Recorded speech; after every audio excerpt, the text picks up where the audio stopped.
Yes, good evening, good morning, good afternoon, depending with the time zone where you are. This is MC Wamaji, and today let me speak about the Ielts or International English Language Testing System. These are an exam being done or a program that is being done maybe to see the status or the level of your English level. I have to say this because of my friend who asked me how to go about it, because I've done maybe 1.5 years ago. And so many people fear this. Why? Because number one, it's very expensive. It goes around 235 US dollars. That's around 29,500 Kenya shillings. And people fear number one because it's very expensive. So if you fail, you have to pay another 29,500 again, and you can fail even thrice, twice. It depends. But I want to show you in this case how I managed to get my 6.5 band 6.5, even with my lowest language level.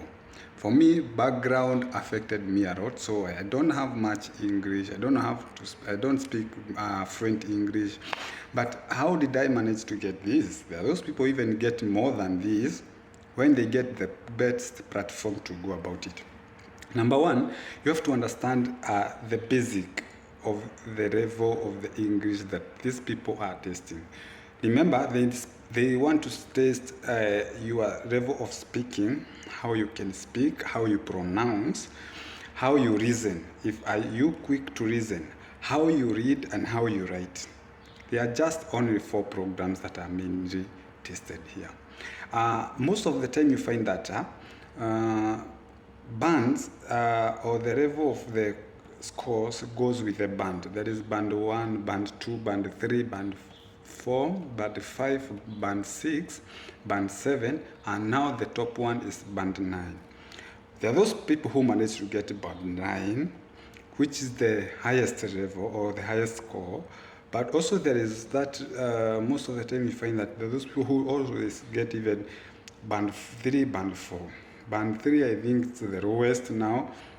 Most of the time, if you get band 3, band 4, most of the time you have to go again or reapply.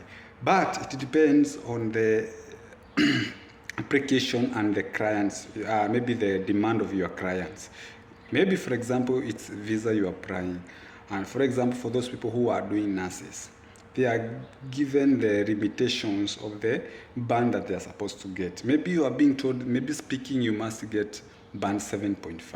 Maybe writing you must get band 6. Maybe reading you must get. Even some people, they keep on repeating, not because they are not good in English, not because they didn't pass, but maybe they failed to get the required band. For example, which is very tricky, especially if your clients tell you must get this in maybe writings in band 9, band 7, band whatever. Sometimes it's tricky to manage. But let me show you how I did this, because one of the things you're supposed to understand is the basic and the area they are targeting. I said, for example, for the speaking, they want to hear how you speak. Are you fluent?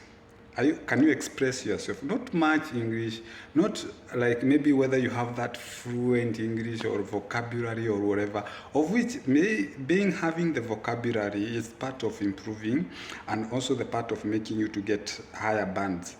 But maybe if you can express yourself, you can speak, you can maybe narrate a story, you can explain yourself in advance, then you are ready to go.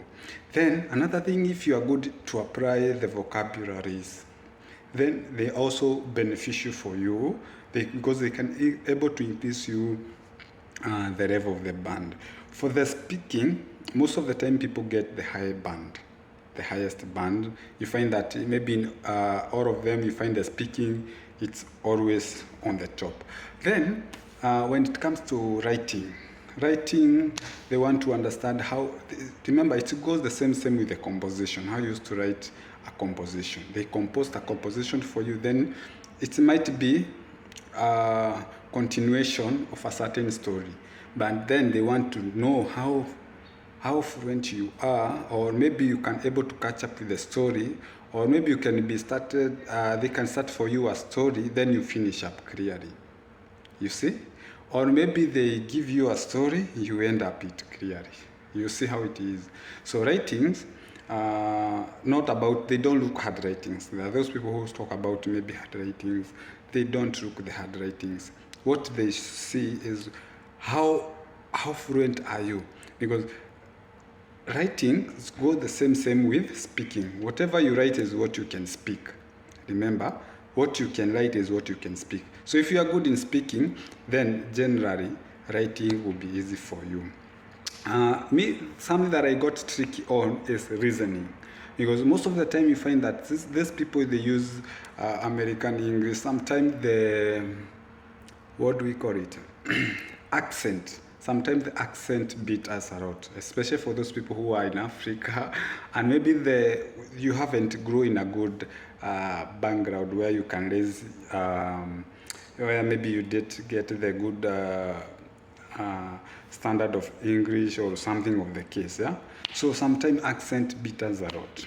So you find that there are those words that are being pronounced completely, you cannot even hear them, or even if you hear them, you cannot write them. That is what I got a tricky on this. But if you try to keep on listening, because they give you headphones, they give you earphones, and those some of those exams and also revised paper are here on YouTube. You can watch them.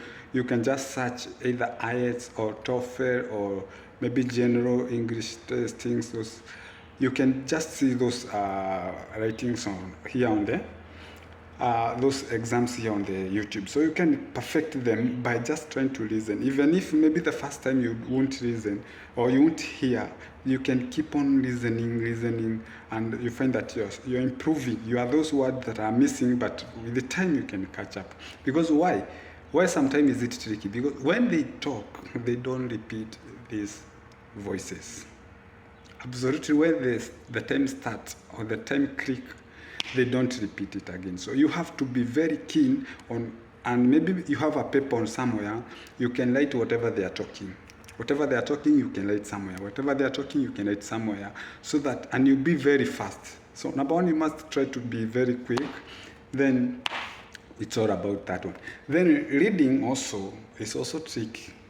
But also, it is very, very much important, because what I came to realize with the reading is the time limit, because they give you around 1 hour only, and there are so many paragraphs to go through them, and you have to answer questions according to the paragraphs. So I think the best thing is to ensure that at least you have you go ahead of them, read them, and then maybe later you can do something, we call it revising now and then, because time is limited. 1 hour is very limited, and sometimes you find that you cannot read all those paragraphs and able to answer the question. By the way, if you read all those paragraphs, sometimes people fail to finish up the paper, and guess what? That's also another way of making your bands to go down. So guys, so if maybe you have that challenge, look for somebody who can help you on how maybe you can improve in your language testing system, or maybe you can improve in those speaking, writing, reading, and listening. I have one friend who taught me this, and he was a good friend. I had to go for a lesson for about 1 month, and then to attain, so that I go for a revision with even my lowest language, and I managed to get a band 6.5, which wasn't really bad. And then for those people maybe who are given the limitations, you have them to work hard on this.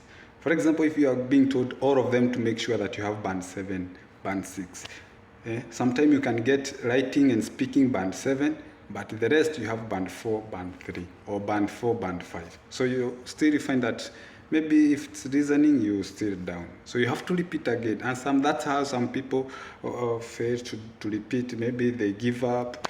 Maybe they say it's very hard. Yeah, it's very hard for the first time. And don't pay exam immediately before you revise, unless you believe in yourself and you have a good you have good English, you are ready to go about it. But if you know very well, because there are also people who say, no, I can do it, I can do it. But let me tell you, my friend, if you haven't even have the clue of what they normally ask, then don't even try to pay. First go for the training, then later you can pay for the exams. And that's how it goes, by the way. So if you need maybe somebody who in Kenya, Nairobi, maybe you want to go about him, he's a good friend. He's very social, and also he can understand you. Even if you have the lowest, maybe you don't know how to express yourself, I'm sure he will get you. And about the best thing about him, he is a teacher. He is a teacher, so he marks those exams, and he have plenty of the materials. That's the benefit about this guy. He has plenty of revising materials for the English, for the speaking, for the writing, for the reasoning. He have plenty of them, and even he can tell you. He can even predict whatever it will be brought during your exams. Guess what? If you get this man, absolutely you will pass and you will get your required band. So guys, thank you, and see you at the top.